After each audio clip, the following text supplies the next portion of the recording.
सभी बंधुओं को जो आज हमारे इस वर्चुअल मीट में और कुछ पत्रकार जो यहाँ लाइव भी मौजूद हैं कोरोना के सारे एप्रोप्रिएट बिहेवियर के साथ, उनको मैं बहुत बहुत धन्यवाद दूंगा कि इस घड़ी में आप लोग हमारे साथ आज खड़े हैं।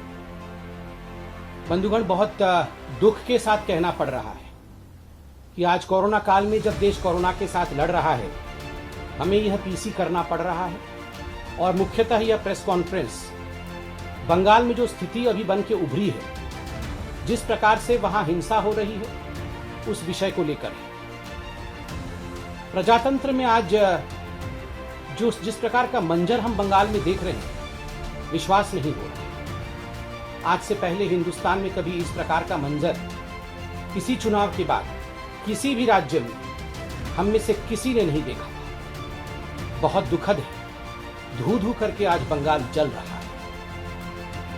दुख के साथ मुझे कहना पड़ रहा है, लोकतंत्र में जीत के बाद गरिमा होनी चाहिए। लोकतंत्र में जीत के बाद ग्रेशियसनेस होनी चाहिए। जीत को एक्सेप्ट करने में एक गरिमामय तरीका होना चाहिए। आज बंगाल में ये जो तरीका है, जिस प्रकार से आज हम वहां हिंसा देख रहे हैं, ये किसी ने भी नहीं सोचा था कि हिंदुस्तान के लोकतंत्र का इस प्रकार से किसी राज्य में धज्जियां उड़ेंगी। मुझे ये कहते हुए और मुझे ये प्रेस कॉन्फ्रेंस करते हुए भी बहुत दुख हो रहा है।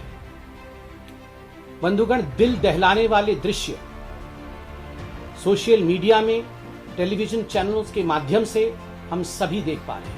रूह कांप उठती है ऐसे दृश्य देख।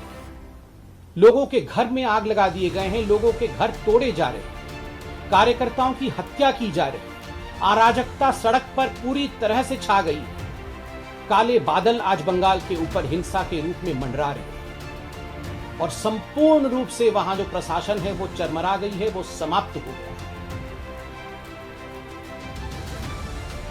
हमारे कार्यकर्ता हर मिनट हर घड़ी हमारे नेताओं को फोन कर रहे हैं और एक ही गुहार है, हमें बचा लीजिए, हमें बचा लीजिए। हमारे घरों को, हमारे घर वालों को मारा जा रहा है, हमारे साथ हिंसा हो रही है, हमें बचा लीजिए। सबका एक ही गुहार है। और मैं आज यहां स्पष्टतः बता दूं, ये जो कुछ भी बंगाल में हो रहा है, ये स्टेट स्पॉन्सर्ड है। ये स्टेट स्पॉन्सर्ड वायलेंस है। This is state sponsored violence. ये प्रशासन द्वारा स्पॉन्सर्ड हिंसा है, अराजकता है, आगजनी है, बलात्कार है, क्रूरता है।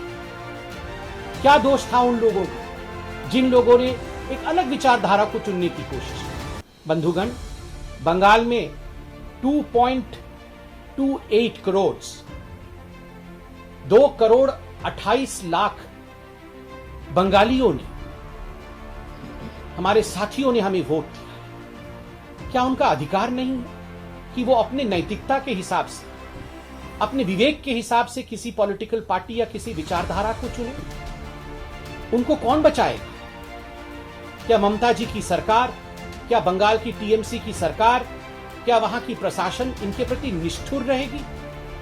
क्या इन 2.28 करोड़ बंगालियों का कोई डेमोक्रेटिक, कोई लोकतांत्रिक अधिकार नहीं? मैं आज सवाल पूछता हूं, क्या गलती थी श्री अभिजीत सरकार की, जो बेलाघाट से आते थे, जिनको मौत के घाट उतार दिया? क्या गलती थी श्रीमती शोभा रानी मंडोल की, जो जगदल से आती हैं और उनका कसूर सिर्फ इतना है कि वो एक मां थी, एक भारतीय जनता पार्टी के बूथ कार्यकर्ता है। उनका बेटा बूथ में हमारे बूथ एजेंट के नाते काम करता था, इसलिए कल उनको मार मार के मौत के घाट उतार दिया। क्या गलती थी शोभा रानी की? क्या गलती थी उत्तम घोष की, जो रानाघाट से आते हैं, उनको घसीट घसीट के मार दिया? क्या गलती थी होरोम अधिकारी की, जो सोनापुर दक्षिण से आते हैं, उनकी हत्या की गई? क्या गलती थी मोमिक मोइत्रा की, जो सीताकुची से आते हैं, जो आज वो हमारे बीच में नहीं है? और क्या गलती थी गौरव सरकार की, जो बोलपुर के सदस्य थे, बोलपुर से भारतीय जनता पार्टी के सदस्य थे, उनको मौत के घाट उतार दिया गया।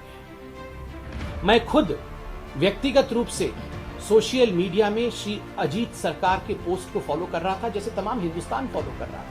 अजीत सरकार मरने से पहले उन्होंने पूरा डिस्क्रिप्शन दिया है उनके घर के साथ क्या किया। उनके घर के अंदर टीएमसी के गुंडे घुस आते हैं।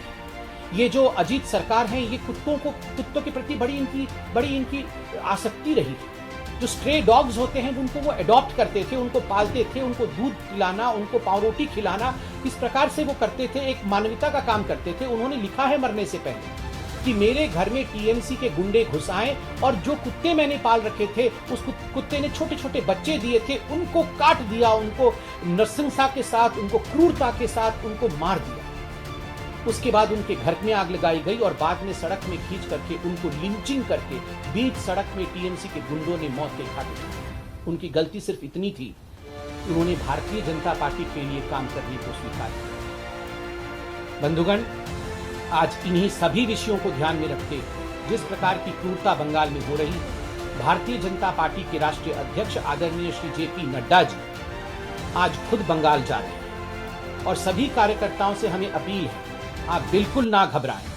संगठन, पार्टी एक मुस्त होकर आपके साथ खड़ी है। पार्टी के अध्यक्ष अर्थात स्वयं पार्टी आज आपके साथ खड़ी रहेगी, आपके घर पर आएगी, आपसे अध्यक्ष जी मिलेंगे। आपके दुख और सुख के बेला में, आपके दुख और सुख के बेला में हम एकजुट होकर लोकतंत्र को बचाने का कार्य करेंगे। और मैं याद दिलाऊं, ये वही जेपी नड्डा जी हैं, ये वही हमारे अध्यक्ष हैं जिनके ऊपर ममता जी की क्रूरता उस समय भी हमने देखा था जब डायमंड हार्बर जाते समय उनके ऊपर पत्थरों की बौछार हुई। वो तो ईश्वर का और मां काली का शुक्र है कि उनकी जान बच गई। मगर आज हमारे अध्यक्ष जी, भारतीय जनता पार्टी, समूचे रूप से भारतीय जनता पार्टी के जो कार्यकर्ता हताहत हो रहे हैं, जो हिंसा को सह रहे हैं, हम आपके साथ खड़े होंगे।